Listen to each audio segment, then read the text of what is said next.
देखिए फिर क्या होता है। उद्धव ठाकरे के ऑफर पर बागी एकनाथ शिंदे का भी आया बयान, कही 4 बातें। अब आप जरा समझिए। इन्होंने कहा मैं पद संभालने के लिए सक्षम नहीं हूं तो इस्तीफा दे देता हूं। शरद पवार ने बोला इनको मुख्यमंत्री बना दो।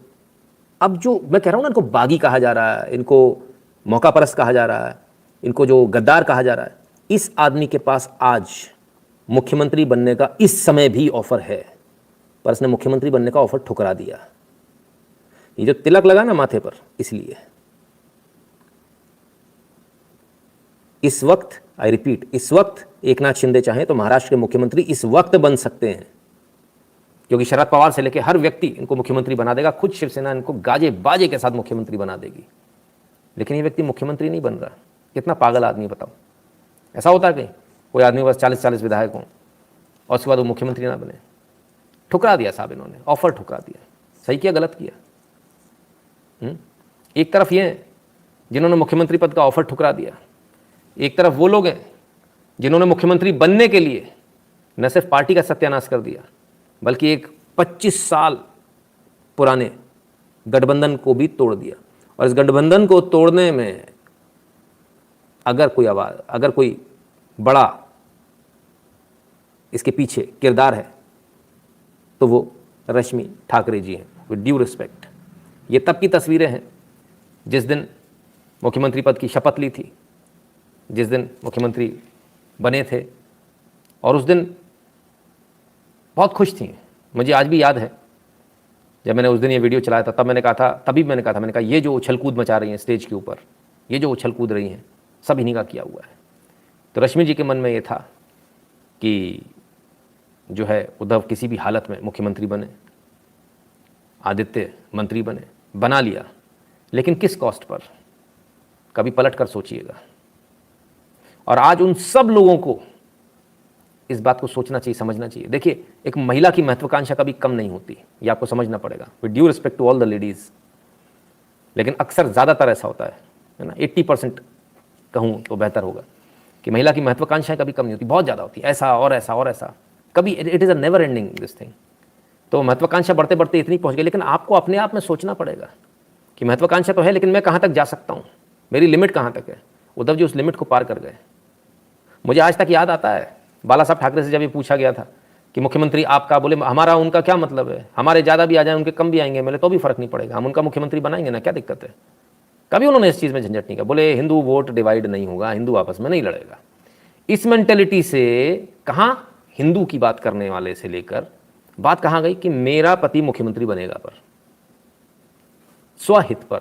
और जब जब बात स्वहित की होती है तब तब नुकसान हो जाता है। एक चीज़ और मैं आपसे कहूँगा, सब लोगों से, आप बाहर काम करते हो, आपको दुनियादारी का ज़्यादा अंदाज़ा होता है, महिलाओं को उतना अंदाज़ा नहीं होता। संभवतः शायद रश्मि जी को भी पॉलिटिक्स का उतना अंदाज़ा नहीं होगा जितना उद्धव जी को है। उद्धव जी को चाहिए था कि वो रोकते कि तुमको नहीं मालूम है, ये कल हमारे लिए बहुत मुश्किल हो जाएगा। लेकिन एक ज़िद्द ने, एक महिला की ज़िद्द ने वहाँ तक पहुँचा दिया कि भाई, आज भी रश्मि जी बड़े स्माइलिंग फेस लेकर बैठी थी गाड़ी में। उन्हें शायद कोई फ़र्क नहीं पड़ा, लेकिन अगर फ़र्क पड़ा है तो शायद बाला साहब ठाकरे की लेगेसी को फ़र्क पड़ा है। अगर फ़र्क पड़ा तो उद्धव ठाकरे जी को फ़र्क पड़ा, अगर फ़र्क पड़ा तो शिवसेना को। एक जो डेंट हुआ, ज़बरदस्त डेंट हुआ है।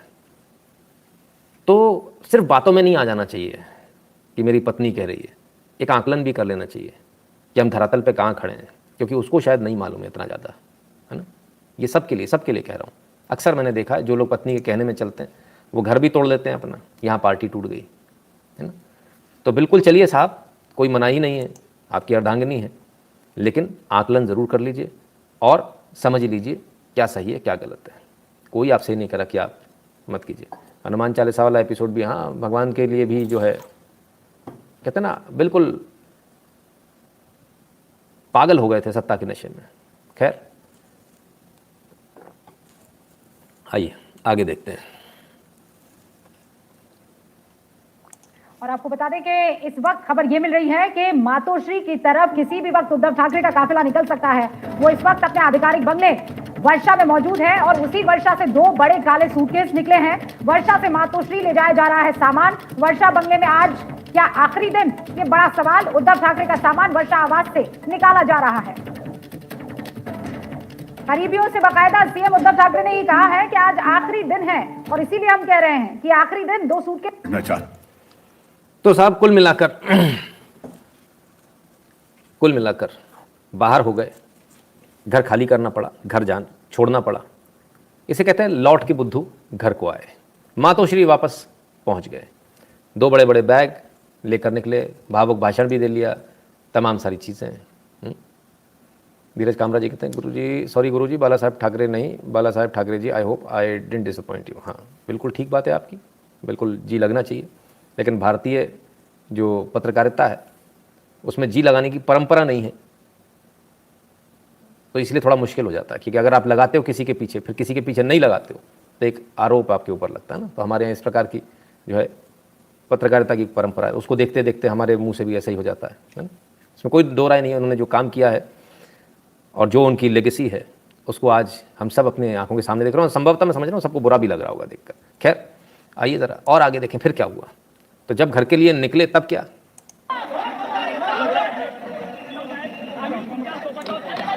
आप अपना सपोर्ट दिखाने आए यहाँ पे सीएम को।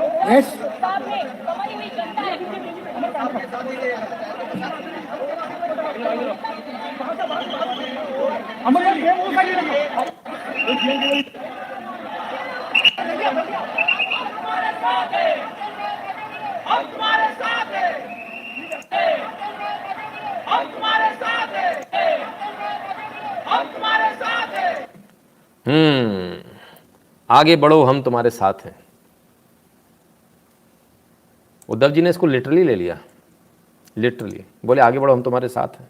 लो भैया बढ़ गए। डाल दिया उधर।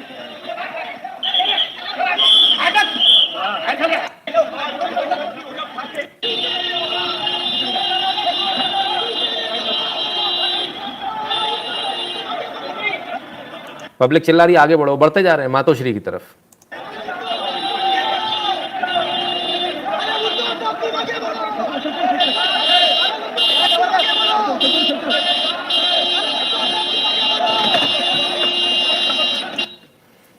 तो चलिए साहब, ये है सर, हिंदू से कभी समझौता नहीं करना चाहिए, चाहे कितना भी बड़ा पद ऑफर मिले हिंदुत्व से। विवेक जी बिल्कुल। खैर तो लोगों ने बोला आगे बढ़ो हम तुम्हारे साथ हैं, वो आगे बढ़ गए। लेकिन इस बीच में इससे पहले बाहर आए, उन्होंने हाथ वाथ हिलाया तमाम सारे लोगों को। एक्चुअली ये प्रेशर टैक्टिक्स है, बताने का प्रयास है एक नाथ शिंदे को, देखो पब्लिक मेरे साथ है, तुम डर जाओ और वरना तुम दोबारा जब भी चुनाव लड़ोगे तो हार जाओगे। लेकिन ऐसा नहीं है। बाहर आए, अभी थोड़े दिन सुबह तो बोल रहे थे कि मेरे को कोविड है, फिर इसके बाद में बाहर आए तब क्या हुआ, लोगों से मिले जुले, ऑनलाइन कंप्लेंट हो गई साहब मालाबार हिल थाने में कि इन्होंने वायलेशन किया कोविड प्रोटोकॉल का। बीजेपी के नेता तेजेंद्र बग्गा, उन्होंने जो है कंप्लेंट डाल दी कि भाई उनके खिलाफ भी तो एफआईआर कराई थी ना उन्होंने। कोविड जब इनको है तो फिर ये बाहर कैसे आ रहे हैं।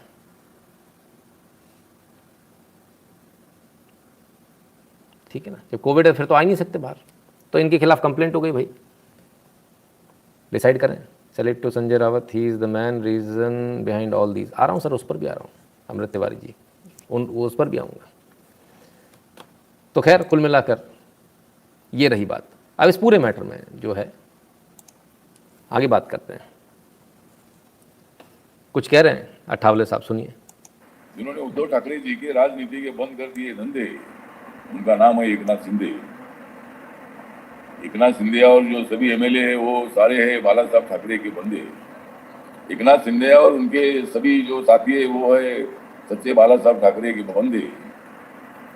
अभी वो नहीं रह गए अंधे, जिन्होंने उद्धव ठाकरे जी के राजनीति के बंद कर। तो साहब अब नहीं रहे वो अंधे, जो बाला साहब ठाकरे के हैं बंदे, वो नहीं रहे अब अंधे। क्लियर, सही बात है, आंखें खुल गई। तो आंखें खुल गई तब क्या हुआ वो भी देखें। सच में है इनके पास इतने एमएलए कि नहीं है। वीडियो आ गया साहब।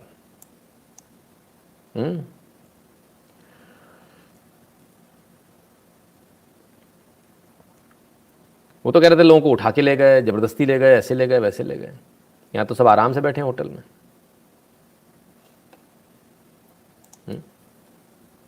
तो ये तस्वीर जो है इसने एकदम से बिसात बदल कर रख दी राजनीति की महाराष्ट्र में। Gujarat Shiv Sena Eknath Shinde scene with party MLAs at Surat hotel yesterday June 21. As of now, Shinde, as per his claim, is with at least 40 MLAs who are camping in Guwahati, Assam. तो जो कल तक जो सूरत में थे वो आज गुवाहाटी पहुंच गए, आसाम पहुंच गए। तो बड़े कमाल की बात है। बात हो रही थी, कुछ लोग तो बोल रहे थे 10-15 ही हैं, ज़्यादा नहीं है। तो कहानी बदल गई बिल्कुल। शाम आते आते और भी बदल गई चीज़ें। और जो हुआ वो देखिए।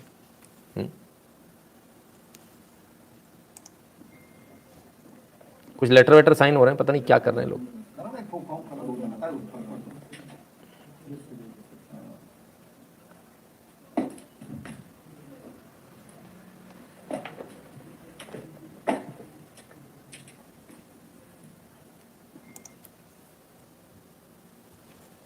तो ये परिस्थिति हमारे सामने है। खैर, फिर क्या हुआ? जब ये सब चल रहा था तब एक और न्यूज आई। असम के गुवाहाटी के एक होटल में 4 और बागी विधायक पहुंचे।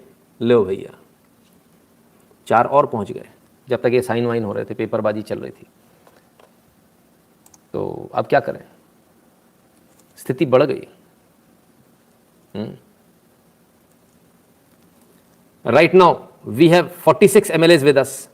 6 और बढ़ गए, इंक्लूडिंग 6-7 इंडिपेंडेंट MLAs। ठीक है, उतने ही। रेस्ट ऑफ देम आर शिवसेना's MLAs.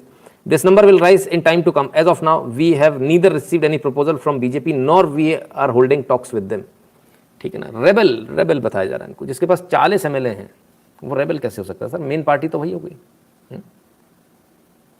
चलिए, फिर उसी चीज़ को दोहराया उन्होंने कि हम शिवसेना, ओरिजिनल शिवसेना जो है उसके सिद्धांतों से वो नहीं करेंगे, फलान नहीं करेंगे। तो ये सब कुछ जब चल रहा था तब सुबह क्या हुआ, आइए देखें। Shiv Sena ultimatum to MLAs, Sanjay Raut says no decision unless. तो इससे पहले सुबह इन्होंने विप जारी कर दिया शाम के 5 बजे की मीटिंग का कि या तो आ जाओ आप मीटिंग में, नहीं तो आपको निकाल देंगे, पार्टी से निकाल दिया जाएगा आपको। ठीक है ना? ये विप इन्होंने जारी किया। आप सोचिए जरा, पार्टी से निकालने की बात चल रही है 40 MLAs को कि तुमको बर्खास्त कर देंगे अगर तुम लोग 5 बजे की मीटिंग में नहीं आए। तब क्या हुआ? तब जो 40 MLA हैं उन्होंने कुछ किया।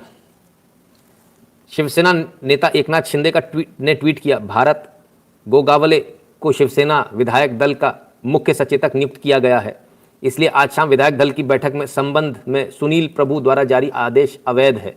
ये लो भैया, इन्होंने दूसरे सचेतक को, यानी दूसरे कॉरेस्पोंडेंट अपना बना लिया। और वो कौन? भारत गोगावले। इसलिए सुनील प्रभु ने जो दिया था वो अवैध हो गया, इलीगल हो गया। बोले हमारी ओरिजिनल पार्टी है।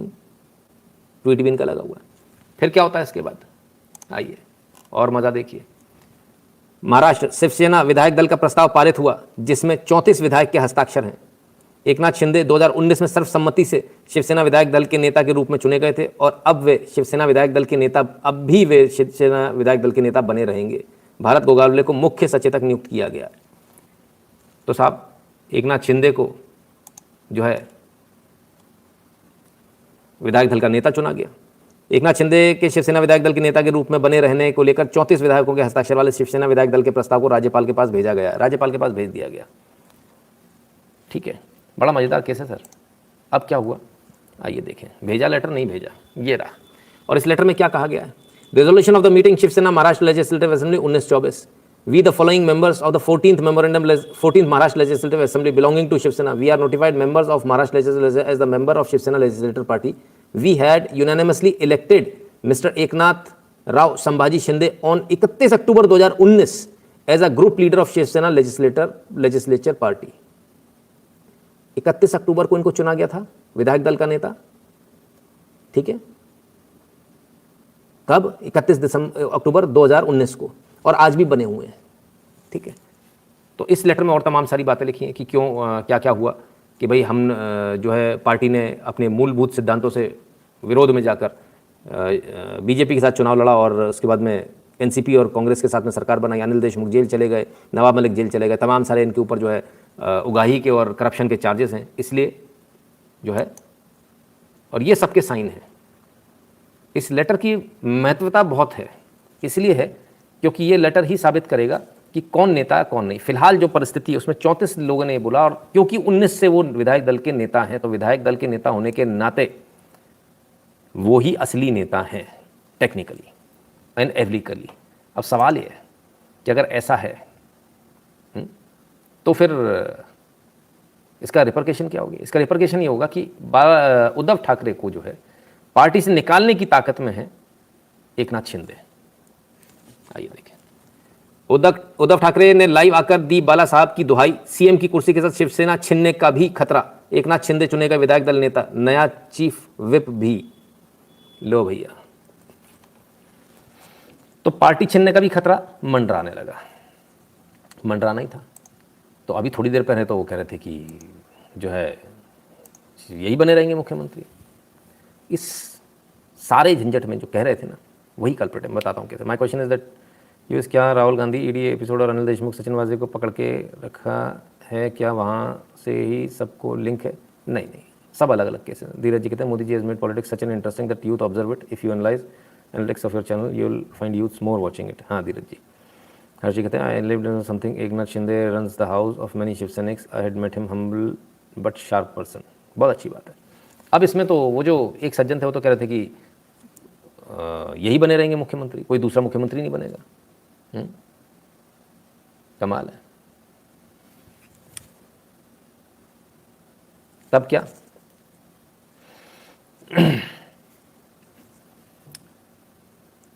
तो जो ये कह रहे हैं असल में सबसे बड़े कल्प्रिट वही है। देखिए कई बार ऐसा होता है कि जो शब्द कहे होते हैं ना वो कभी वापस नहीं होते, वो ऐसे चुभ जाते हैं सीने में कि निकलते नहीं हैं।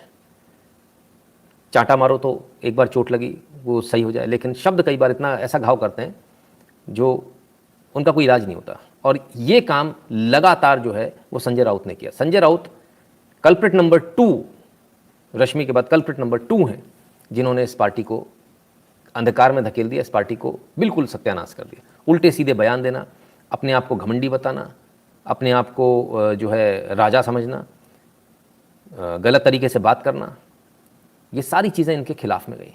और सुनने में तो ये भी आया है कि सिर्फ एक दिन पहले ही एकनाथ शिंदे से जो है काफ़ी बहस हुई थी आदित्य ठाकरे और इनमें, और तब ये भी वहाँ मौजूद थे। तो इन्होंने आग लगाने में कोई कसर नहीं छोड़ी। तो दो चीज़ें हो गई, एक तो रश्मि ठाकरे वाली बात, तो किन्हीं लोगों ने कहा, मैंने कुछ कमेंट देखे जिन्होंने बोला कि आपकी बात गलत है महिलाओं के बारे में, घर चलाती हैं। हाँ, कितने घर ऐसे हैं जो जॉइंट फैमिली में चलते हैं हमारे सामने, है ना। बात मैंने घर तोड़ने और पार्टी तोड़ने की करी है, चलाते तो सब हैं, उसमें ये नहीं है। तो कितने घर जब आप आए थे तो आपको टूटा मिला था, अलग से मिला था या बाद में टूटा? चूल्हा एक था या अलग अलग थे? आप उसको संभाल नहीं पाए एक चूल्हे को, इसलिए दो हो गए, है ना। ये सच्चाई है, इससे ये हिंदू समाज की सच्चाई है, आप इससे मुंह मत मोड़िए, ठीक है ना। तो एक तो ये, दूसरे कल्प्रिट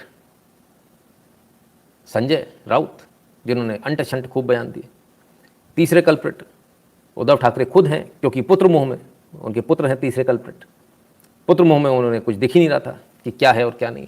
तो बहरहाल बहुत सारी चीज़ें हुई, लेकिन कुल मिलाकर ज़रा लाइक कर दीजिएगा, वीडियो को शेयर कर दीजिएगा अपने मित्रों से, चैनल को सब्सक्राइब करने के लिए बोल दीजिएगा जिन्होंने अभी तक नहीं किया, और बगल वाली घंटी बजा लें, क्योंकि नोटिफिकेशन तभी आएगा जब घंटी बजी होगी बगल वाली, है ना। उसमें 2 एरो बनकर आ जाता है साइड में, और है ना, तो घंटी बजे का निशान देखने लगता है, हाँ घंटी बज गई। इसके अलावा